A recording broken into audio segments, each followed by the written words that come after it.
Welcome to The Stacks, a podcast about books and the people who read them. I'm your host, Tracy Thomas, and today I am joined by Leah Koch, one of the two sisters who opened the Ripped Bodice, a predominantly romance-based bookstore here in Los Angeles. Leah talks to us about opening a bookstore, her love of romance, and so much more. Before we get to it, let's do a little housekeeping. All right, here it is, your weekly reminder. Everything we talk about on today's episode can be found in the show notes. There is a link there that will take you to all the books discussed today, as well as the social media accounts for the Stacks and our guests. Plus, if you shop through the links on Amazon, you're helping to keep the Stacks free. If you're looking for an amazing book recommendation, send us an email to askingthestacks@gmail.com. Myself and my guest will read it on air, discuss it, and then give you a personalized book recommendation or 5. So email askingthestacks@gmail.com with your name, what you're looking for, and maybe a few titles you've loved or hated. If you like the Stacks and want to support the work we're doing, here are a few easy ways you can help. First of all, join us over on Patreon. That's a website where you support the work we're doing and earn perks for yourself. We've got a virtual book club, we got inside access to the show, and we have an amazing community of other readers who love the podcast. So head over to patreon.com/thestacks to join in. The last thing you can do to help the show is definitely the easiest. Subscribe to the Stacks wherever you get your podcasts. Leave us a rating and a review, and tell your friends and family about the show. It goes a really long way to helping us reach new audiences. All right, now it's time for my conversation with Leah Koch.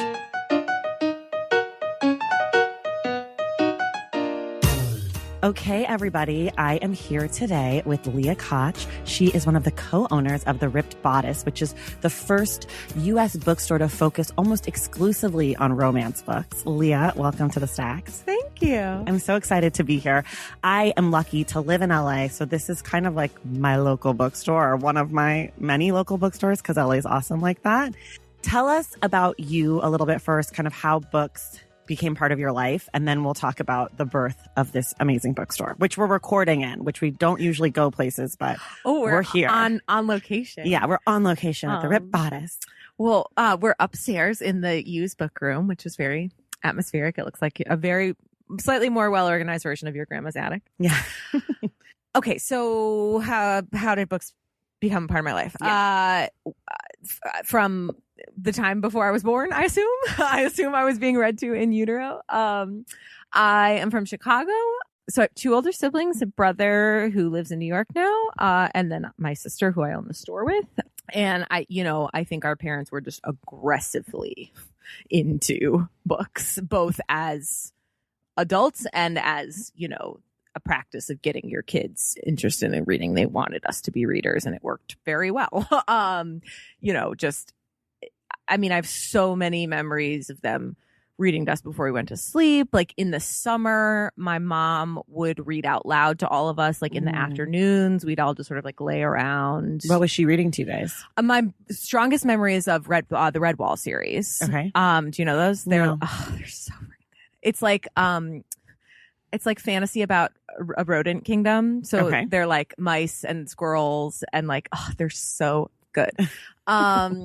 I did not look that one up, so I don't remember the author. But we link to everything in the show notes. So if you just throw things out, you're gonna it'll have be in a lot. Yeah, Redwall. it'll be a lot of work. So I remember Redwall. I remember Tuck Everlasting. Okay, I do know that one. And my mom had always called me Winnie, and that's the heroine's name. I wonder if it started that summer because I liked the book so much, or if it predated that. I'm not sure. Anyway, so, and then we would take tons of family trips to the bookstore. There was a Barnes and Noble, not that far from us in Chicago, and we would go on Sundays. And when we were old enough, our parents would be like, okay, we're going to meet back here at, in 30 minutes, everybody. Now, don't come to my store and do that. I literally just had to kick out a 7-year-old child who was here alone. I'm like, where is your parent? Anyway. Times have changed. Yes. We were older. So I've always loved books. Did tons of reading.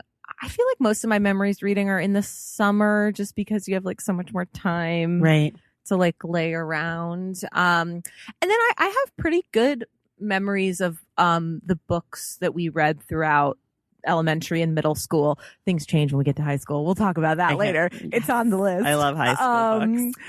Then things get bad, but no, I was lucky enough to go to a really good school and have teachers who were really invested in making sure kids loved books. Like we also went to the library. Right. Like, I think it was probably, I think my parents bought us a lot of books.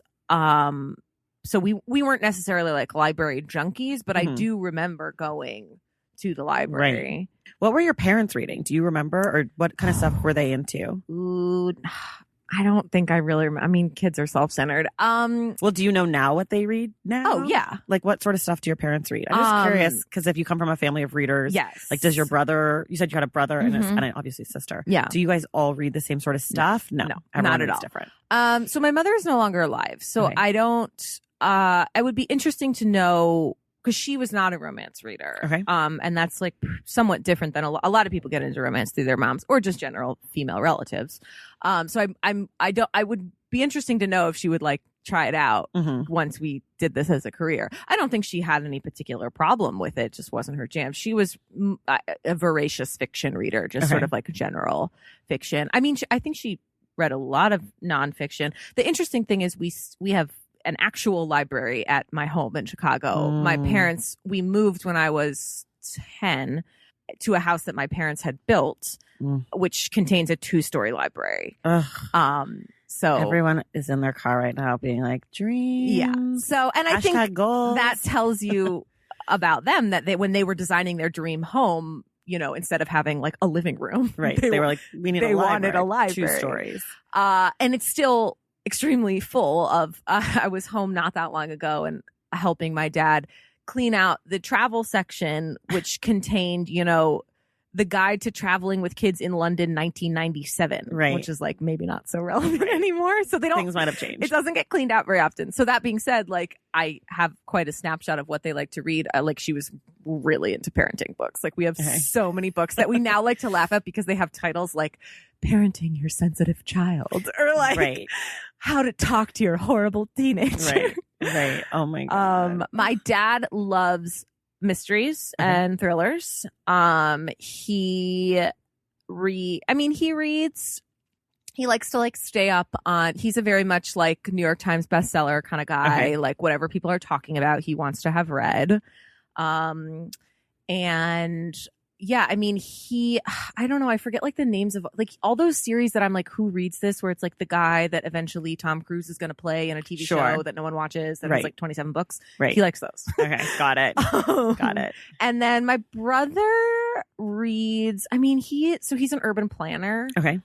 So he has like a huge collection of books about cities. Okay. He reads a lot of nonfiction, like, and I always will get him or I'll like see books that are like the history of the train, and I'm like, who would read this? I'm like, my brother's already read it. He's like, I loved it, 5 stars. And then B and I mean, see, even B and I don't have that similar taste because yes, we both read romance, but she is much more of a historical person, and I am a contemporary person. Got it. So lots of varied taste in our family. Okay, let's talk about the bookstore. Okay. The Rip Bodice here in Culver City. You guys started it through a Kickstarter. What was that like? Very stressful. It was very stressful, and I don't think we anticipated how stressful it was going to be.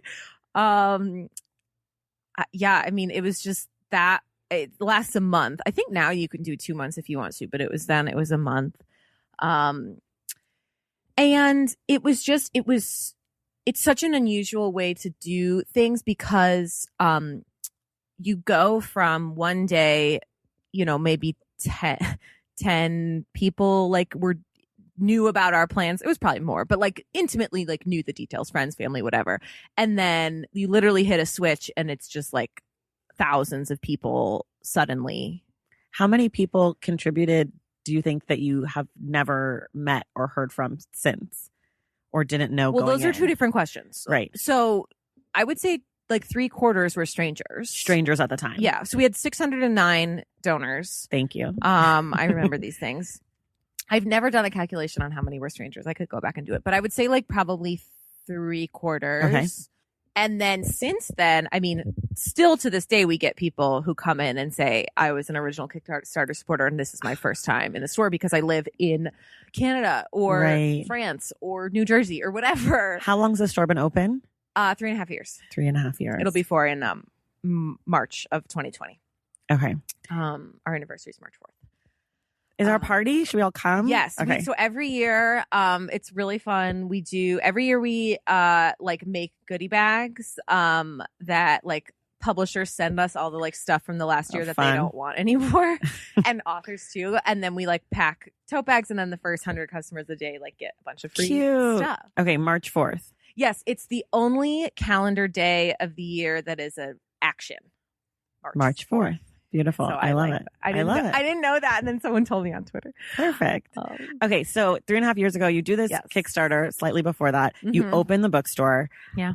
I'm going to assume that a lot of people listening to this have a dream of opening a bookstore, myself included. What are the parts about having a bookstore that are super glamorous that you actually love? And then what are the parts that are like, this is my nightmare? Like kind of debunk some of the myth. Well, I don't know. I like hate doing that because it's like I get roughly 1 email a week from someone who wants to open a bookstore. And and that's the worst part of having a bookstore. No, but it's related to it. Yeah.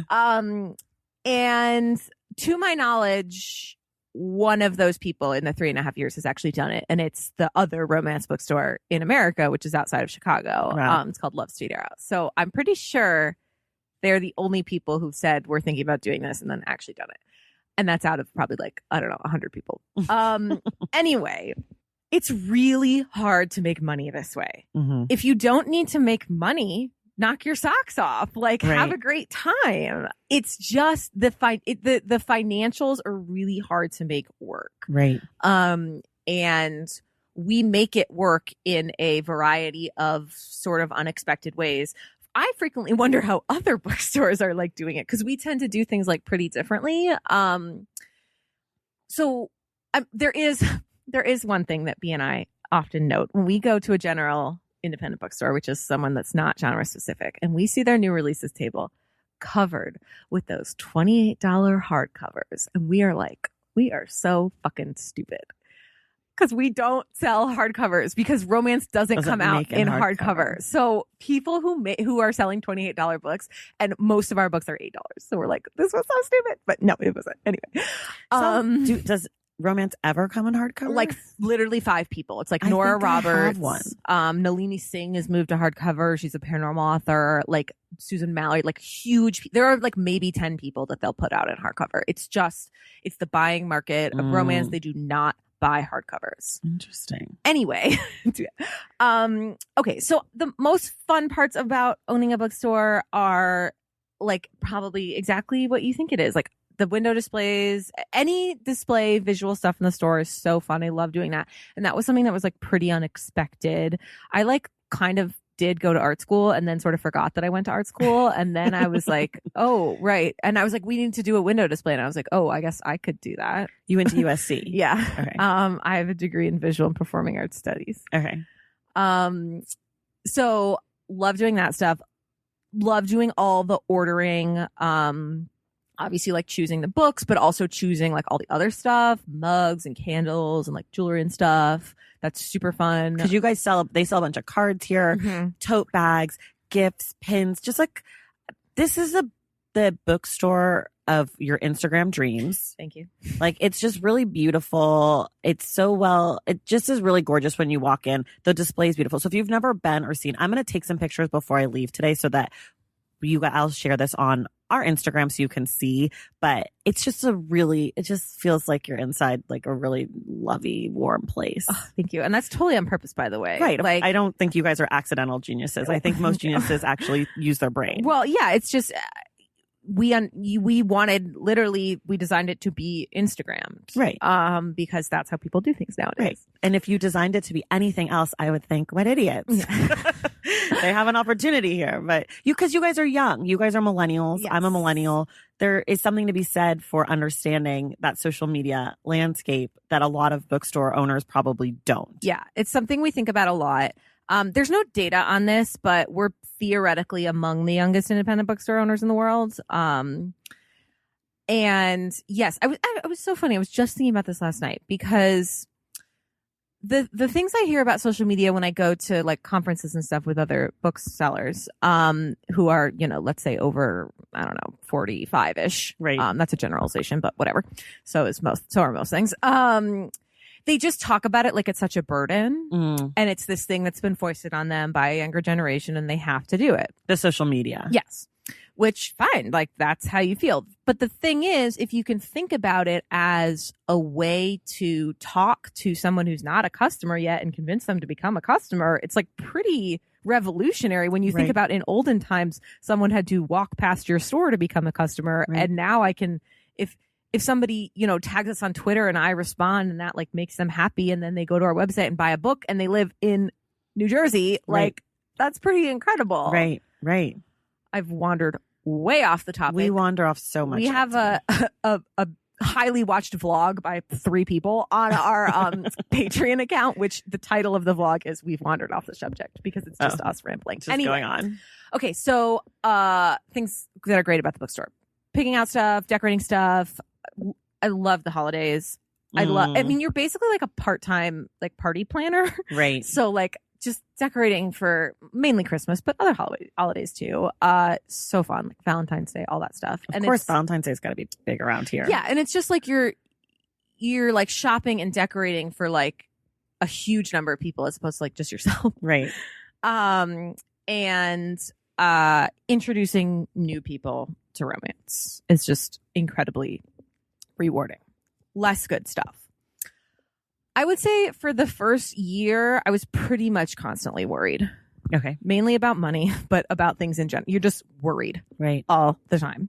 It's pretty, there's just no guarantee like that you're going to do well. And I mean, the first few months were like rough. Right. So I was just like constantly worried. And you had 609 people who were waiting to see what would happen. Yeah, which doesn't seem like very much, but also, you know, it seems like a lot of people to be invested in your business in the first few months when you're having anxiety. Well, yeah, and I think a good Kickstarter people who we tried to be, like, you want to make those people feel like they made a good choice. Right. And like that they make them proud, like that they backed you. You know, and I think there was a healthy amount, like a lot of people told us we were crazy. So there was like a very healthy amount of like wanting to prove those people wrong, namely our father, who is very, very supportive. I'm just, you know, he did tell us we were crazy. I would say, you know, it's interesting.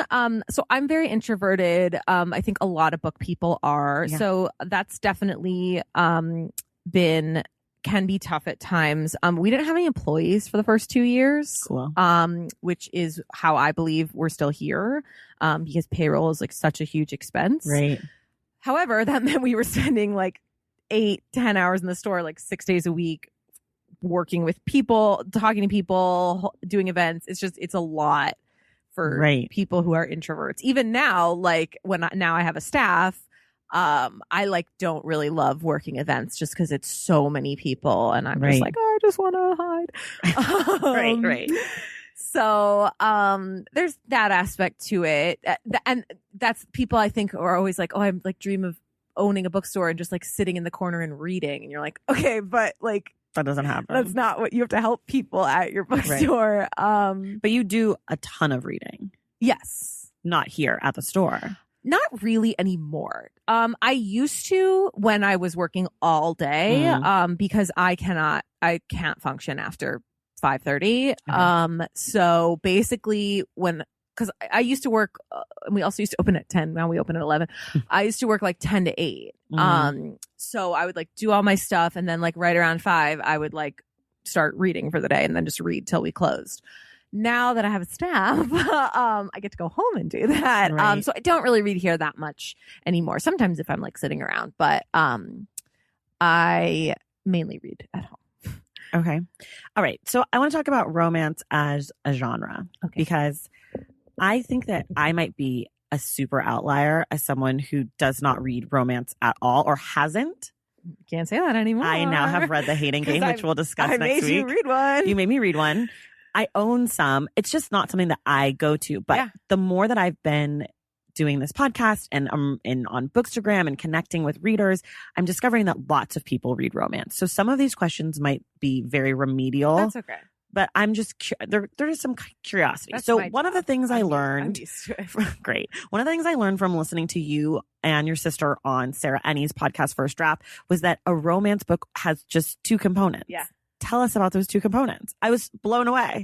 It's a really broad definition. Yeah. I add a third one, which we'll talk about in a second. So basically, the two things that you need to be a romance novel are a central love story and a happy ending.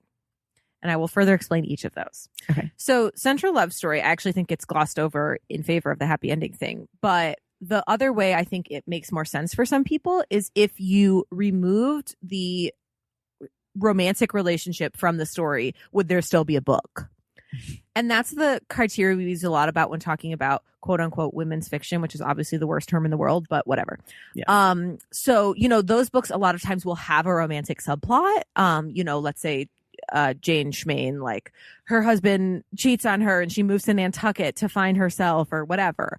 And so there's other stuff going on. Right. Maybe she's like, so she's reconnected with her high school boyfriend, which is like great and dreamy and fun, but she's also like trying out a new career. And like her sister is, I don't know, whatever. They open a bookstore. Exactly. Right. Yeah.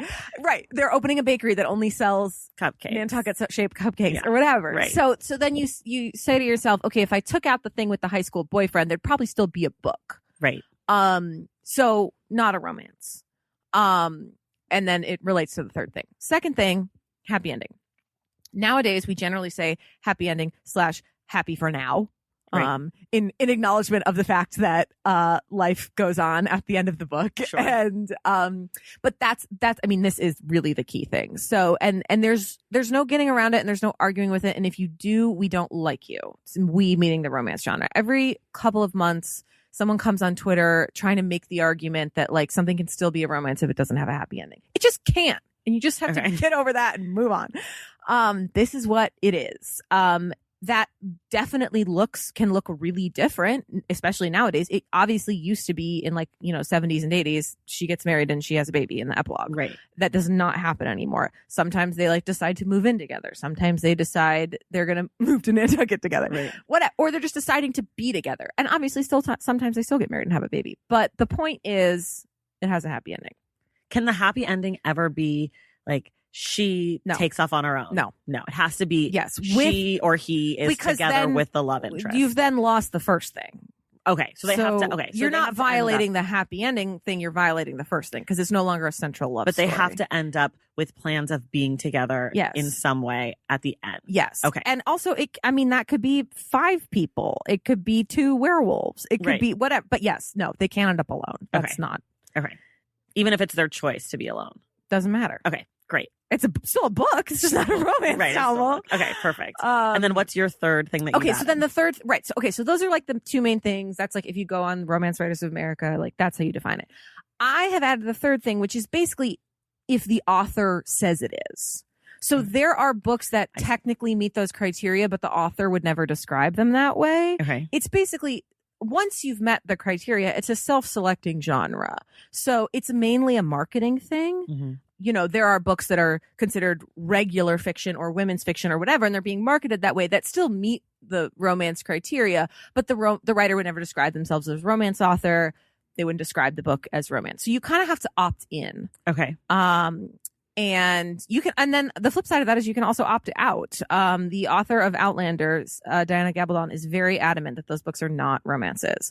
And we have no desire to force you into our cult if you don't want to be here. Peace out. Bye. See you. Maybe we're not going to buy your books anymore, but you don't want to be here. We don't want to have you. We don't want you. Okay. That's my first question. My second question is... That was the first question? It's been like 45 minutes. No, my first question about romance. I know, I'm just kidding. It's only been 20 minutes. Relax. I do have a tendency to ramble. It's okay. Me too. I have a podcast just so I can talk a lot. That's like why I have a podcast.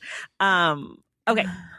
Can there be romance or are there romance books and a romance community of men, like marketed towards men, books for men in the romance genre? Or well, those are 2 different questions. Those are several different questions. Yeah. Go Is ahead. there a romance community of men? Yes. Are there books marketed towards men? No. Okay. Yeah. I mean, I think I say to people once a week, like, romance is just for people, like, Right. because I don't know, people are like, even women are like, oh, these are like girly or whatever. I'm Well, like, that's kind of why I ask. I feel like there's a lot of like, oh, romance is for women and therefore less serious or important. No, it's definitely very gendered. So the last RWA, which is Romance Writers of America, they do like a pretty big survey every couple of years of romance readers. I think the last one was like 2016. The last one, I actually thought it was higher than I thought. They said 15% of romance readers are male. Wow. So there's a pretty large and growing queer romance community. So you've definitely got queer men who are interested in reading both queer and non-queer romance, and that's where you will find most male authors, not exclusively. Tonight is when we're recording this, is our book club here at the store, and the book for next month, which is this Christmas anthology, is written by a person that I did not know until I went to their website, was a man. And I'm going to hold that back and tell everyone once they've read the book, because their name is Lee Greenwood, which I don't think indicates that they're a man. So it's going to be my big surprise. Like, did you know this was written by a man? There've also been a long tradition of husband and wife teams writing. Up here in the used book room, in like the 70s, 80s, there are a decent number of people that wrote as husband and wife teams. There's a really popular one nowadays. Alona Andrews writes this great paranormal series. They're a husband and wife. We had them in the store. They were hilarious. So yes. That being said, it's not necessarily our goal to like get more male readers, or our goal meaning the romance community, or our goal meaning the Ripped Bodice. Okay. To like convince men that this has value, or change their minds. We don't care. Yeah. If they want to make the effort and come check out what we're all about, fine. But this is and this is a space for romance readers. And, I think it's definitely getting more inclusive every day. We still have a long way to go. But, even the fact that I think the language is changing, because as good things in society change, as more and more people are non-binary or gender non-conforming, like, it's like, who cares? Right. So I hope that sort of answered your question. No, it does. It does. It totally does. Okay. And then the last question that's sort of, I'm sure you get all the time as a bookstore owner, which is, where do you tell people to start? Like, what are some good romance books for people who aren't into romance, who either want to kind of experience the true heart of the genre, or maybe some books that are less romance and more kind of like, this could teeter. Right. There are what we call gateway books, and we can like trick you into it. Yeah. I want to be tricked. So, I mean, the first thing is that you really want to ask some follow-up questions. Right, of course. Because the problem is that you only get one shot ever. Right. So many people come in here and they're like, I read one romance 30 years ago and I hated it, and therefore I've never read another romance. And I'm like, okay. This is how people are with me with nonfiction, because I love nonfiction, and people are like, oh, I read da-da-da. And I'm like okay, well, that was literally one. Right. So I try to be very aware of the reality that I'm getting one shot with this person. So I generally ask people like a couple follow-up questions, because, and also the thing is, and there are obviously some general ones, which I'll talk about in a second, but also like, you want to give someone something that they're already interested in. Like, if they love historical fiction, it's not that much of a jump to start reading historical romance.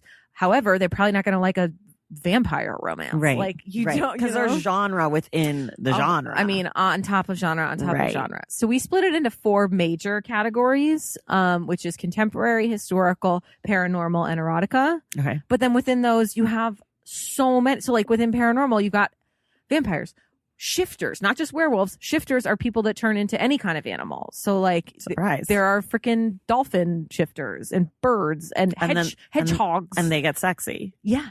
I love it. So you got ghosts, witches, whatever. And then in historical, you've got, the really traditional Regency England. But there's then a whole like historical cowboys thing, like Westward Expansion. And then there's like the Roaring 20s era. And then in contemporary, you've got, rom-coms versus like super serious, and you can split them up by tropes. We're really, really into tropes in romance. So you've got enemies to lovers. Right. We hate each other, but we secretly want to bang. Right. Or friends to lovers. Like, we've known each other so long. Like, Right. of course he doesn't like me that way. Or, second chance romance. Like, we were together in high school and then we got torn apart and now we're in our 30s and we've reconnected. And so many different things. Okay. So that being said, a few general popular ones. I suggested The Hating Game, which we're going to talk about next week, because it's very, very popular and a good place to start. That's by Sally Thorne. It's a rom-com, enemies to lovers, as we just said, set in an office. If you want to try out historical, Tessa Dare is a fantastic place to start. I love everything she writes, and she's been writing for a long time, so she has a lot of books. My favorite of hers is called A Night to Surrender. Okay. And it's about this fake town in England called Spindle Cove, but everybody calls it Spinster Cove because that's where they send all of the women who are too old to get married. Because they have like something going wrong with them, like they are too into like rocks or whatever. Okay. And so there are like no men in the town, and then because of reasons, a bunch of men show up. It's just so funny and good. One of our all-time most popular books here is called A Study in Scarlet Women by Sherry Thomas, which is a female Sherlock Holmes in Victorian London. Oh. And it's one of those really good gateways because it's a mystery, it's historical. The romance is super slow moving. It's a series. She's on like book 5 now. And it's the same people. So it's much, much slower. It's not going to, I don't even think they kiss in book 1. Like, it's not going to hit you over the head with like they're having sex on the coffee table on page 10, which we do have that. But, got it. Okay, what else? In contemporary, one of my all-time favorites and one of I think romance's absolute treasures right now is Helen Huang, who wrote The Kiss Quotient, who you said off mic you have, but you haven't read yet. Which that was the first book I bought from the store. You need to read it. It's the first romance I ever bought. And that book is such a great example. Honestly, like sometimes I'm like wary of giving that people to start with because then they're like, is every book this good? Well, I've also heard that one's really sexy. It is. Someone I like posted about having come here and bought it, and someone was like, oh, that book's like really sexy. Yeah. And I was like, oh. It's pretty dirty. Like it gets pretty graphic. I love a sexy. But that book is, to me, like one of the greatest representations of what romance can be. It and isn't always, unfortunately. But it's so warm and inclusive. The heroine has autistic spectrum disorder. And the hero is Vietnamese and he's a sex worker. And it has so many just great aspects to it, aside from being just like a great book and romantic comedy. I mean, it is funny. I don't know if it's romantic dramedy. Okay. And then if you want to give paranormal a shot, Nora Roberts, who is sort of like one of the grand dames of romance, writes a bunch of witch books, which are some of my all-time favorites. Okay. We just did one in book club last month for Halloween. So Dance Upon the Air is the first one, and it's like it takes place on this like fake island on the East Coast, kind of like Nantucket. I've mentioned Nantucket a lot, 14 times. Are you going there? I've never been there. You need to go. And also, if you've never read Nora Roberts, like her books are the ultimate comfort read for me. Okay. They're just like, they're so warm, and like the people in them are so good. Like her books are, she's like a very definitive sense of like good and evil. There's like good people and bad people, and then so you could complain that they're slightly lacking in nuance, but sometimes that's what you want. Yeah. It's like the good is going to defeat evil. Well, we're going to talk about this a bunch next week of like, about like what you want in a romance book and like why romance works and stuff. Right. And there's different books for different times. Yeah. So those are a few. Okay. Oh, and then if you're like, I'm going for it. I want erotica. I want the dirtiest, what do we want? The dirtiest shit you got. You want anything by Sierra Simone. Okay. Who's one of my favorite erotica writers writing right now. She's so good. And she's a ton of books to choose from. But I would start with Sinner. Okay. I'm excited. And that's just like dirty. But like, there's also like, it has a plot. Like they're not, I mean, they are having sex on page 10, but like it has a plot. But like then they're going to do other things and have sex on page like 30. Yeah. Great. Can't wait. Okay. I have a whole line of questioning for you about diversity, but I'm going to save that for next week. Okay. Because I think it'll pair nicely with the book. Great. Valentine's Day is upon us, and I've got love on the brain. Love for books. Duh, of course. Hello. Did you forget what podcast you're listening to? I love bringing you all great reads, exclusive author interviews, and behind the scenes book gossip. But I can only do that with your support over on Patreon and Substack. Our Stacks Patreon community, also known as the Stacks Pack, is where you can go for book club meetups, a private, very active Discord, and a year-long mega reading challenge to help you achieve all your reading goals. Plus, you also get that monthly bonus episode. Now, over on the Substack, you can subscribe to my newsletter, Unstacked, where I keep the book conversations going. I also give you a healthy dose of sports and pop culture, definitely some hot takes happening over there. And again, that bonus episode. If you don't have a few dollars to spare, don't worry. There are free options on the Substack and the Patreon to get you a little extra Stacks magic. Making this podcast is a total team effort, and by supporting my Patreon and my Substack, you allow me to support my amazing team that makes the show possible every single week. So if you or your friends are looking to meet other book lovers and support this indie podcast, come hang out with me on Patreon, Substack, or both. I would love to have you. And since we're talking about love, you can gift subscriptions to the Patreon and the Substack for that special reader in your life. For the Stacks Pack, head to patreon.com/thestacks. And for the newsletter, head to tracythomas.substack.com. And also, there are links to both in the show notes. Okay, see you in the Stacks. We're going to go to our next little segment. It's called Ask the Stacks. I have not told you about this. This is a surprise. I'm springing something on you. Okay. Listeners of the show write in. They ask for a book recommendation. Oh my God, so fun. So I'm going to read you what they asked for. I'll share mine first. Okay. And then so it'll give you time to think and then you can share yours. Love it. I mean, this is what I do every day. So yeah. So this will be fun. These on me all the but time. these aren't all, this isn't necessarily romance. Yeah, that's fine. I tried to cater to you, but we'll see. I read other stuff too. Yeah. And believe me, I'll probably be able to find a romance. I think you will. Okay. So Catherine says, hello. I love the Stacks. I've been catching up over the past few months. I traditionally love historical fiction with a hint of romance, although it's been feeling a little stale lately. I have also read way too many self-help and dark nonfiction books as of late, and I feel like most of them have been downers. Please help. I'm in need of something fresh that will brighten up my life. So, Catherine. What's up, Catherine? I'm very excited about this because I got a little weird for me, which I'm not recommending any like dark nonfiction. I'm recommending Year of Yes by Shonda Rhimes, which is self-helpy, but also just kind of great and fun. And if you like Shonda Rhimes' work like Grey's Anatomy or How to Get Away with Murder, it's kind of fun because she talks about those things and Scandal. And we did it on the podcast. So if you like the book, you get a little bonus because you'll be able to listen to the episode. My second pick for you is Look Both Ways by Jason Reynolds. It's a middle grade book, which is freaking crazy, but it's one of my favorite books that I've read in 2019. It's just really lovely. It's 10 short stories about kids walking home from school. You can read it in one sitting. It's just delicious. He's such a great writer. The kids are so great. I have a smile on my face.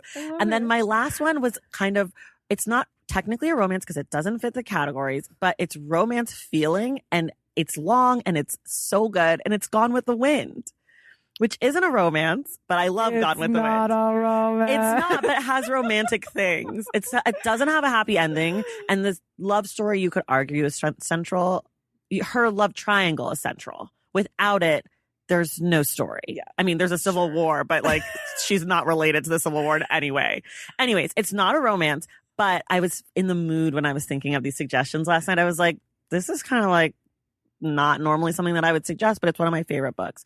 And I think it'll brighten up your life. So those are my picks.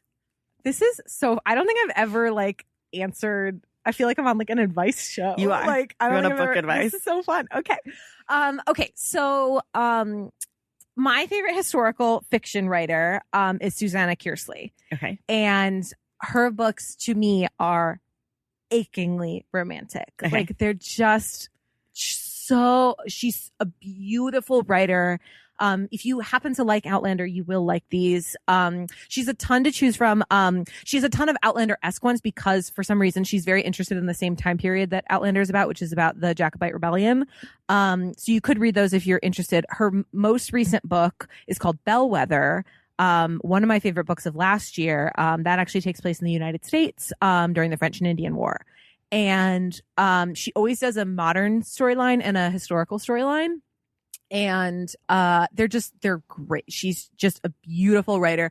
I tend to not love books I would describe as slow, but she doesn't let you rush through anything. And she just has beautiful descriptions.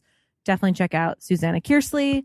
And then I think you also need to just try a historical romance, and you're almost there. So just try it and see if you like it. We talked about some earlier, but if you are really into historical fiction, I mean, you could really try any, but Courtney Milan is a fantastic writer, and her books are overtly feminist, on purpose in a big way. And so people who haven't read romance before frequently really like them.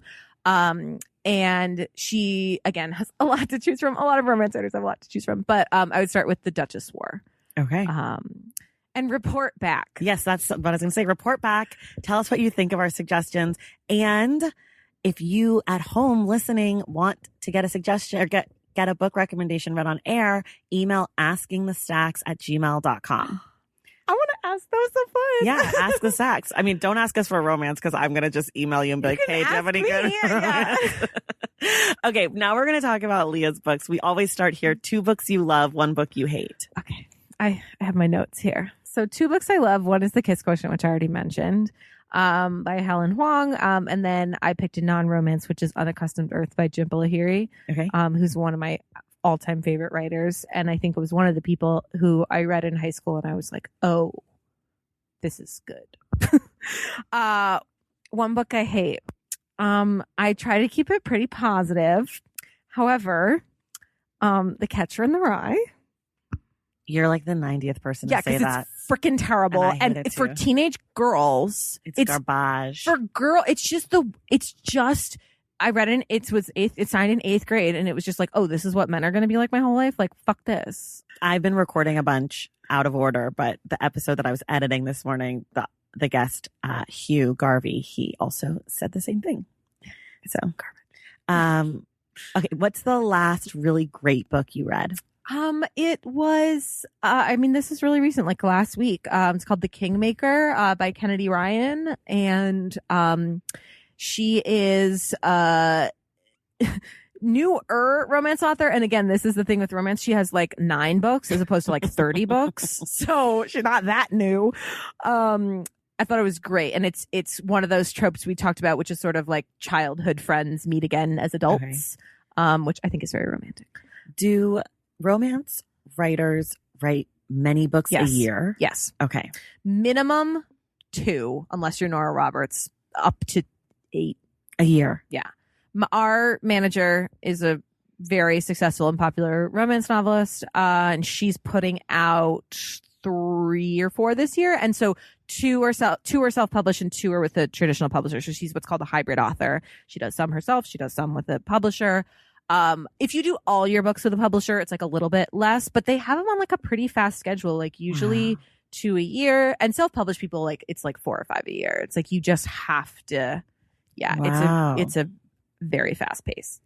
Okay. Do you read multiple books at a time? Yes. How many can you read at a time, or how many do you read at a time usually? I generally read 2 to 3. I pretty much max out at 4. They have to be pretty different. I can't read like 2 contemporary rom-coms at the same time, but I will read like a paranormal and a historical at the same time. I have a pretty short attention span, which makes me a very harsh critic. Okay. You got to capture my attention pretty darn fast. But if I'm liking your book, like sometimes I'll switch over. I would say typical is 2. But yeah, I usually do read. And what are books that are coming out, or maybe that are out you haven't gotten to yet, that you're looking forward to? The new Lindy West came out on Tuesday. The Witches Are Coming. Oh yeah, I saw that. And I tend to, I read pretty far ahead for romance because we get advanced copies of things. I usually don't for stuff that's not, just because it's not a good use of my time. So I haven't read it yet, and it's I want to. I should say this. For those of you who don't live in LA, you can order from the Ripped Bodice. That's true. For those of you who live in LA, you can order from the Ripped Bodice. You can order any book from the Ripped Bodice. Correct. So if you just like Leah, you're into this idea of their bookstore, you want to support them, you can buy a $28 hard copy book to be sent to your home from them. That's true. And you guys also sell books by women and non-binary folks in the store that are not romance. Yes, you have like a separate little table. We have what I section. call the everything else section. Yeah. So like, for example, that would be where the new Lindy West would go. It's fiction, nonfiction, memoirs, all kinds of stuff that we think our audience would be interested in. Right. So it's quite eclectic, but we order non-romance stuff all the time to be sent and to be picked up here in store. Like, I have a woman in Kentucky who orders all of her mangas from us, and I just send them off to her, and she's like, I just like supporting you. I'm like, I appreciate that. Yeah. So just so you guys know, you can do that in case you were like, how can we support? I don't like romance. You can. www.theripodicela.com. Boom. Okay. Back. Just had to get that plug out. Okay. Because you are I'm assuming, constantly recommending books to people, I want to know the last really good book someone recommended to you. Yes. This was a good one. Okay. It's called Desperate Measures. Okay. By Katie Robert. And Katie spelled with 2 E's. Katee. Okay. This is not a great bookseller move because it's only an ebook. Okay. Which bums me out. It was recommended to me by a member of our book club at the store, Katie Tower. Hi, Katie. Hi, Katie. It is Jasmine and Jafar. Ooh. Like, sort of reimagining of Aladdin. Okay. And it is filthy dirty. I mean, it's erotica. Okay. But she was literally like, because she knew I like Katie Robert. She has this like really great book about romantic book about cults. Ooh, this is me. Called crap. Something, it has devil in the title. Okay, like, I'll look for something it. with the devil. I can't remember. But Katie was like, "Oh, have you read her new one?" And I was like, "Oh no," because again, like, I try to read books that are in print so I can sell them. She was like, "Yeah, I know, but it's Jasmine and Jafar." And I was like, "Oh, that sounds really good." And it's very much the like, we hate each other, but we're gonna bang kind of deal. So okay, I'm interested in that. I'm and interested then in she Katie put Robert. out a second one that I have not read yet in the same series. That is Hades, Meg, and Hercules. Hello, love triangle. Yeah. I'm interested. And I'm very interested. Okay. I have it, but I haven't read it yet. Oh my God. I hope she does like all the Disney I think movies. it's like a villains series. Okay. So like maybe she'll do like Ursula. I was just going to say Ursula and the Little Mermaid. Cruella DeVille. And the dogs. I don't know. That gets a little weird. Yeah, no. I feel like that's not going to be great. No bestiality. Cruella DeVille is But safe. Ursula would be good. What about like Ursula and, I mean, would it be Ariel or like? Yeah. What if it was like a lesbian? Yeah. But and she's like, okay, we're plotting this book out now. Katie Robert, you're welcome for this idea. I don't know what the next one is. I'll find out. Okay. Do you set goals around your own reading? No. None. It's too I'm much too goal oriented. Okay. And it totally takes the pleasure out for me, and believe me, I have no trouble reading a lot. Right, So I figured. one year I was like counting, and I was like, I don't want to do this anymore. I do keep very careful track of everything I was gonna read. ask. Do you use like a Excel spreadsheet or something? Yeah, Google spreadsheet. And it says like the date I read it, and it says, and then I'm like really bad at writing reviews, as anyone who reads our newsletter knows, because I'm like, I liked the book or I didn't like the book. It's like, I have a very hard time like saying anything else. But so I try to write like between 2 and 10 words. That's literally like, I thought the writing was good, or like the hero was too mean, or whatever. Right. Like, just because I read so much, like I have to remember something about it. So yeah, I keep that in my Google spreadsheet. And then I also keep track basically all year round. So I was doing this informally and then decided to formalize it this year. The Rip Bodice has their own literary awards now, which are brand new this year. So I would always publish my best of the year list, which I would do throughout the year. It's not something I decide at the end of the year. When I finish a book, I decide if it's going on the list or not. Oh, okay. So there's no like set number, it usually works out to literally be 10. Like, I don't even know how that works, but I just know when I finish the book if it was like outstanding. And then I was like, now we're going to start our own literary award. So it's also for that too. Okay. To like remember. To remember what's going on. What I like. And was last year the first year of the literary award? No, so it'll be this year. It'll be books published in 2019. It's the Rip Bodice Awards for Excellence in Romantic Fiction, sponsored by Sony Pictures Television. Okay. And you can go on our website right now and read all about it. The first winners, which is books published in 2019, will be announced on Valentine's Day 2020. Ooh. And everybody who wins gets $1,000. How great. And we have a really great panel of experts. It's judged by a panel of experts from all across romance. You can go see who they are right now on our website. Will you let us know the finalists before? No. So we can't like try to read and then have our own opinions like the Oscars. Sorry. Okay. And there's also there's no categories. Okay. So basically, and I could ramble about this for a while, so cut me off when you want I to. will. But I tried to design what I think is the perfect literary award. Okay. And I think categories are a problem. We don't need them. Okay. And it stops you from determining the actual best books, because what if like this, so let's say you have 5 nominees for best historical romance. What if the 6th best historical romance is better than the first best paranormal romance? Like, I see. So the categories are really limiting. I see. So we have no categories, no length requirements, no publishing requirements. Literally the only requirements are that it was originally published in the year of 2019 and that it's a romance novel, according to those criteria we talked about earlier. Okay. Other than that, all goes in one bucket. And basically the way it works is that there will be between 1 and 12 winners. So we can accommodate up to 12. But let's say we pick 8 this year and 10 the next year. And it's basically based on the New York Movie Critics Association Awards. This is like how they do it for movies. It's just like, these are the best movies of the year. Got it. Because who cares about like comedy versus drama versus men versus women versus it's a novella versus it's not, like whatever. So that's how it works. Amazing. Okay. Yay. That's exciting. Well, I'll keep our eyes out for that. Actually, when this episode airs, it'll be right before, because this is going to be out, I think, February 12th or something. Oh my God. Okay. Well, like, I'll send it to you. Yeah. So I'll share it with you. I'll send it to you. Yeah. For the second episode. Anyway. Okay, so in 2 days, you're going to find out. Guys, it's November. In 2 days, you're going to find out who the winners are. So exciting. Yeah, but we can't spoil it because we don't know who the winners are right now. Probably at this point, like, already contacted them to let them know. It's so exciting. Yay. Okay, let's talk more about your reading. Oh, aside from the Ripped Bodice, what are some of your favorite bookstores? I mean, there are a lot, but my 2 favorites in Brooklyn, New York, Books Are Magic. Okay. Is owned by a really good friend of ours, Emma Straub, and her husband. And they're just like truly the nicest people ever. And we've gotten to know them just through the bookstore community, and their store is so lovely, and they have such a, it amazes me, like people who do general bookstores, because you just have, there's so much stuff, like, and they just have a great selection of a little bit of everything. I don't understand how people, like, I don't even have enough room for all the romance. I'm like, how are you selling everything? Right. And then in Chicago, where I'm from, there's a bookstore called Women and Children First, which was one of those that we used to go to as a kid. And our mom used to take us to see, like authors there. And it was also our first experience with a bookstore that was for a specific group of people. Right. Which is like what this bookstore is. Right. Okay. What's the last book that made you laugh? The new Josh Gondelman. It's called Nice Try. Okay. It's my one allotted straight man book of the year. You just do one. I'm kidding, but I don't think there's been another one, but he's one of my favorite comedians.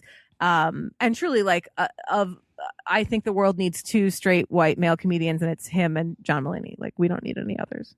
But 2 seems like you're his book stretching is really funny. And like his whole shtick is that like, he's always been like a nice guy. Mm-hmm. And he's sort of like talking about that and like the differences between being like nice and kind and like, and he's just also like really funny. Okay. What about the last book to make you cry? To my recollection, this is the only book ever that's made me cry. Ooh. I don't know. I think it's because books, as opposed to like movies or television, take so much longer to ingest that there's less of that like gut moment, whereas I don't cry at movies really at all. I don't cry that much. You're not a crier, but we'll discuss that with my therapist. Okay. So it just even when I find books really moving or sad or whatever, like it's just It doesn't happen. Okay. The one time it's happened. There's a author, Phyllis Reynolds Naylor, of young adult novels, who wrote a series of books about a girl named Alice. It's called the Alice series. I don't think the books have like I don't think there's a more exciting title. This is YA before it was called YA. Okay. And I read them my entire life. I think so. In the first book, I think she's going into 6th grade, and she's since written a couple of prequels. And it was at the same way that my generation aged with Harry Potter. I almost exactly aged with Alice. So I would go into high school and she would go into high school. And each book was maybe, I think, like 6 months of her life. And she was just normal. The most normal person. She lived in a suburb of Maryland with her dad and her brother. So her mom has died when the series starts. My mom died when I was 12. And she has 2 best friends, and that's it. Wow. And she just goes to school and she does stuff, and she just is a girl. And I just identified with them so much. And they were, she would do these what we would consider now like sort of teen issue books. Like at some point, literally everything happened, because I think there's like 25 books in the series. So, at one point her best friend gets an eating disorder, and their other friend comes out as gay, and their other friend, is abusive parents, and right. the brother goes to college and then comes home, and the dad starts dating new people. And, she's covering all kinds of issues, but in such an organic way. Sorry, I'm going on and on. No, it's okay. This series means a lot to me. Okay. So she eventually ended the series.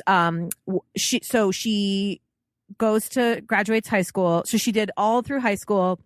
And then she basically published the last book, which is called Now I'll Tell You Everything, about the entire rest of her life. And I am now going to spoil things. So if you don't want spoilers for this 20-year-old book, here you go. Turn it off. She ends up like marrying her high school sweetheart, and like they have kids, and it's beautiful, and it's beautiful. Okay. So I will now tell you the part that made me cry and probably cry now.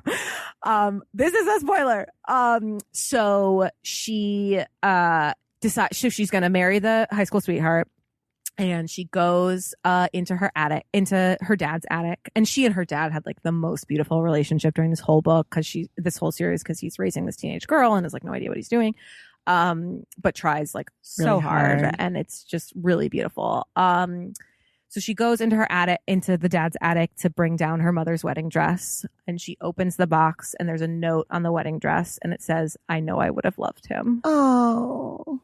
And I'm gonna cry. I mean, it's giving me chills right now. I think I was a sophomore in college when it came out. I remember so vividly. I was in my room, which was my first apartment that I'd ever had. I'd moved out of the dorms. I was in California completely by myself, and I just like started bawling. Oh.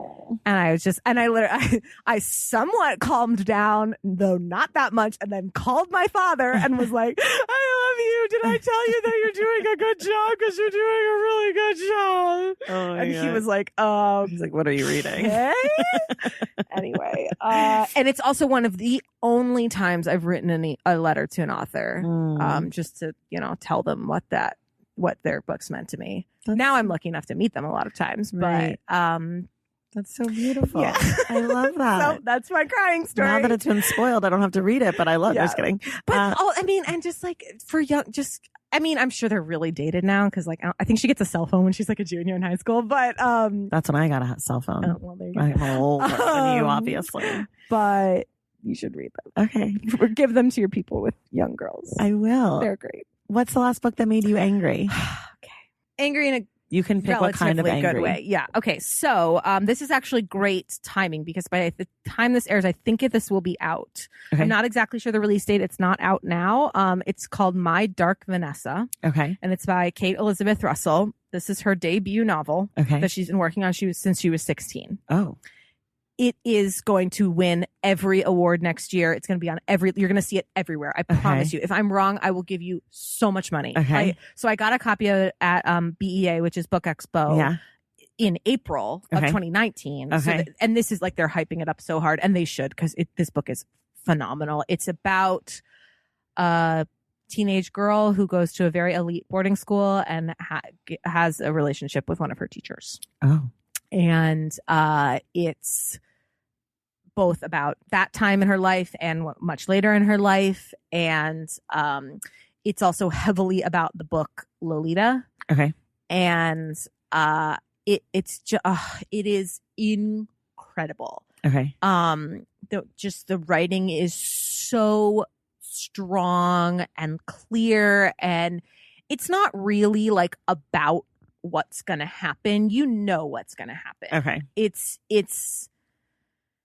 so good, and it will make you angry. You know from the back cover. I mean, it's about a 16-year-old girl having a sexual relationship with a male teacher. It's going to make you angry. That's not a spoiler. That's what the book is about. But I think it's so important because I think this is a really good, I mean, I know it's fiction, but it's so hard to explain to people and to get people, men, to understand what the psyche of both the girl and the guy, but mainly the girl, what that is. Right. And that's entirely from her perspective. I immediately gave it to my father, and which he proceeded to set on a table and still hasn't read. Because I was really interested. I really wanted to hear what he thought about it. And I'm really interested to see what men think about it, because to me, it was like, oh, of course. It's so obvious. Right. And so I'll be really interested to hear. I'm normally not that interested to hear male perspectives, but in this case, I actually am, because I think it does such a great job of getting you inside this person's head, and in particular when she's an adult. Okay. It's really phenomenal. My Dark Vanessa. Yep. Okay, I can't wait. Kate Elizabeth Russell. I want to talk about the high school books, because you kind of teased that earlier. Yeah. So what was a favorite book of yours that was assigned to you in school? And then what's a book that you would maybe turn on and assign to someone in school? Okay, so yes, because it does say school. So neither of mine were high schools. Because the thing is, I just feel like for some reason, like by the time I got to high school, it was like I didn't really like high school, but it just, it was so many more straight white men. I feel like for some reason my lower grade teachers did a better job of diversifying. But when your lower school teachers doing the people writing the books or the content of the books? Both. Okay.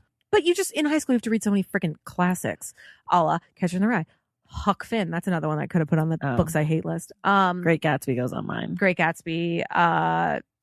Just because they're classics or whatever. I think they care less about that when you're younger. But I had the most amazing 5th grade teacher. Hi, Jeff Stone. And he would read aloud to us for an hour every day after recess. I don't know if it was because we were at an age where maybe our parents weren't really doing that anymore, because you're what, like 9 or 10? Yeah. I don't know. Anyway, it was just so nice. And it was, he would just read to us, and picked incredible books.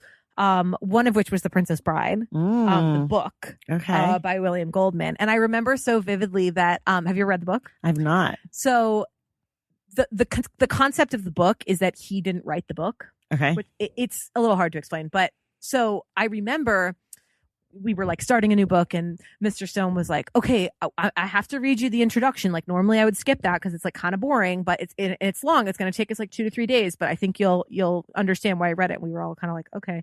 And it's the author is talking, and we're like, why can't we just get to the story? And he tells this whole long-winded story about how he finds this manuscript of this other guy. Anyway, it's this whole concept thing. And I think that was also probably the first, because he was hyping up the whole time. He was like, okay, when we finish, we're going to watch the movie and talk about it. And it was this whole big exciting thing. So I think it was the first time I read a book and then watched the movie. Oh. And then this other book that he read us that I still remember and loved, is called The Girl Who Owned a City. Okay. And the author is O.T. Nelson. I had to look that one up. Okay. And it's if it was written today, it would be a huge YA thriller kind of thing. But basically, there's a virus, and anybody who's gone through puberty dies. Oh. So the entire world is kids. Oh. And they have to, it's kind of Lord of the Flies-esque. Right. And they're she lives in some suburb with her brother, and sort of basically gets her neighborhood of kids all together, and they move into the high school. and like form a community and like, you know, give people jobs. And it's so great. And it's like, I don't know. I feel like my generation is like sort of proto YA. Okay. Because it wasn't called that at the time. Yeah, I never remembered. I didn't hear about YA. No, I guess it would have just been called like an older kids book, or I don't even know what they would have called it. I just thought it was a book. Yeah, but I don't know. Yeah, so Girl Who Owned a City. And then the book I would assign to high schoolers is a book that I read in high school and then was like, why aren't we reading more books like this? Okay. And it's a book called Zaytoon by Dave Eggers. So good. I love that book. You read that in high school? Yeah. How old are you? 27. Okay. It must have just come out. It had just come out because Katrina was 2008, right? 2005. Oh, okay. Yeah. And I graduated high school in 2010. And I think the book came out in like 2008 or so. Yeah.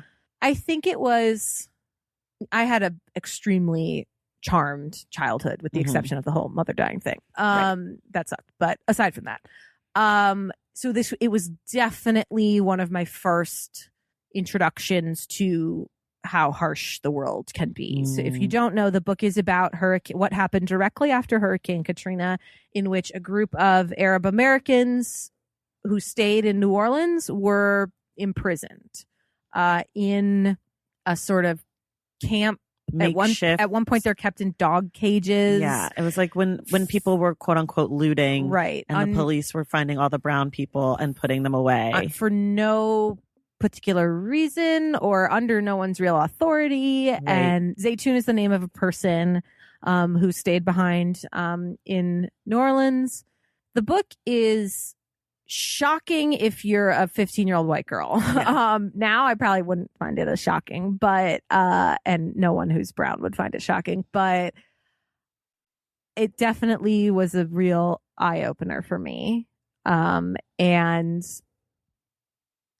depending on your high school curriculum, I would say a lot of high schools could use that, especially the kind that I went to. You know, it's tricky. You don't want to tell a kid about the horrors of the world too early. Right. You want to find the right moment. Right. You know, let them have a childhood. But then at some point, you kind of got to rip the Band-Aid off a little bit.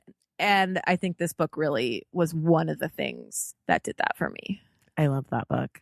Okay. Yeah. And he did. I mean, Dave Eggers didn't make a penny off of it. He gave all the money to charity. Oh, I didn't know that. Yeah. He was basically like, I can't make money off this. Well, he's made a career off of it. So. Right. Believe me, he has plenty of money. He's fine. It's not. He made money off What Is the What. Don't worry about it. Not too many awards for Good Boys, but it is a nice gesture. Okay, we'll do this last one and then we'll call it a day. What? But I have so many good more ones. Wait, can we go really fast? Because I have some good answers. Okay. Which ones are you dying to do? Who would you want to write the book of your life? Who would you want to write the book of your life? Julie Murphy. Okay. Who's Julie Murphy though? You have to tell us who that is. She wrote Dumplin' and Puddin', and she's a great actually she was a YA author. Okay. She writes about people with more humanity and humor and empathy than almost anybody. And she's such a I always describe her books as lovely. Okay. Even when they're about like hard things. Right. Okay. That one was good. That's a good one. And also that's the answer to one of my favorite adaptations of book to film and TV. There's a movie of Dumplin' on Netflix. It is so good. So good. Okay. Wait, that's better than the book? No, I would say it's equal. Okay. As good as the book, I picked that one and season 1 of Big Little Lies. Season 1 of Big Little Lies, fantastic. Maybe season 2 better. Of Big Little Lies, a disaster. I quit. I think I watched 2 episodes. An actual hilarious, jokely disaster. The first season is one of the best adaptations I've ever seen. Actually, also, I didn't put it on here, but it's interesting because it's the same director, is Wild by Cheryl Strayed. Okay. And it's a French dude, I can't remember his name, who directed both of them. Anyway, season 1 of Big Little Lies, one of the best adaptations ever. Adaptation better than the book, To All the Boys Who Loved Before. Oh. Jenny Han. The book is good. It's fine. The movie is so much better. So good. I don't know. There's just something about like seeing cute people kiss that you're like, this is yes.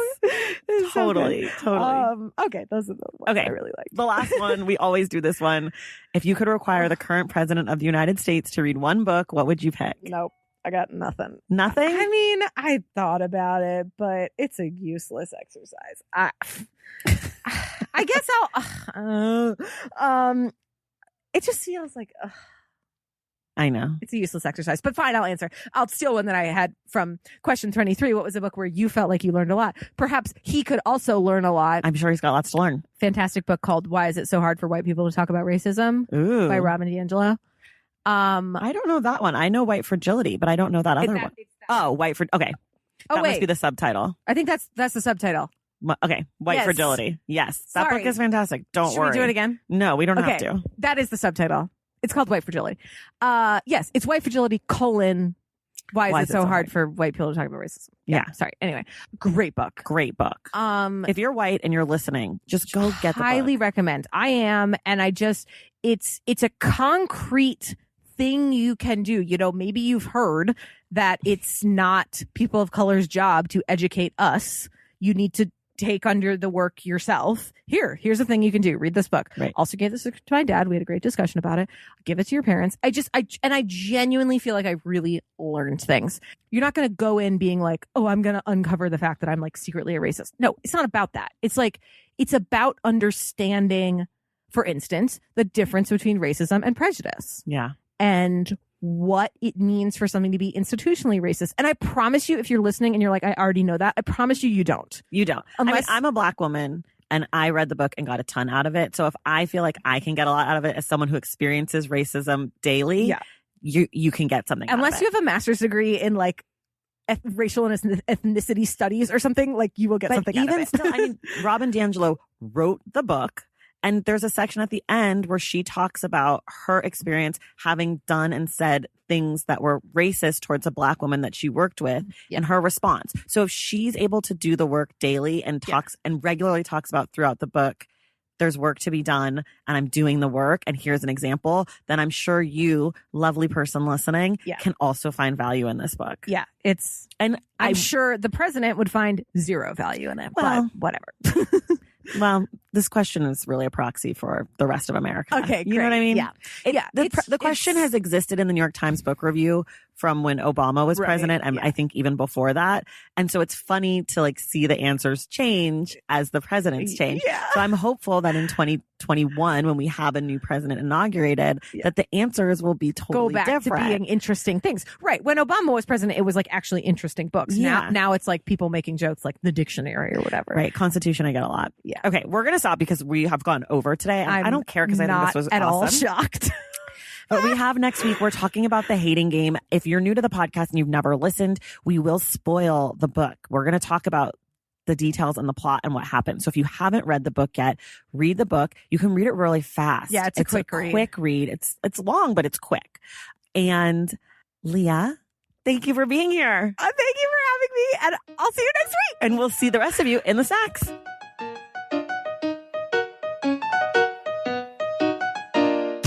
All right, that does it for us today. Thank you all so much for listening, and thank you to Leah for being our guest. Leah is back next week to help us break down our very first romance book here on the podcast, The Hating Game by Sally Thorne. There will be spoilers next week, so make sure you've read the book before you tune in. You can find everything we discussed on today's episode in the link in the show notes. Make sure to get your book recommendation read on air by sending us an email at askingthestacks@gmail.com. For more from The Stacks, please follow us on social media at The Stacks Pod on Instagram and at The Stacks Pod _ on Twitter, and check out our website, thestackspodcast.com. Make sure you are subscribed to this show wherever you get your podcasts. And if you're listening through Apple Podcasts, please take a moment to rate and review the show. Our graphic designer is Robin McCrite, and our theme music is from Tegirigis. This show was created and produced by me, Tracy Thomas.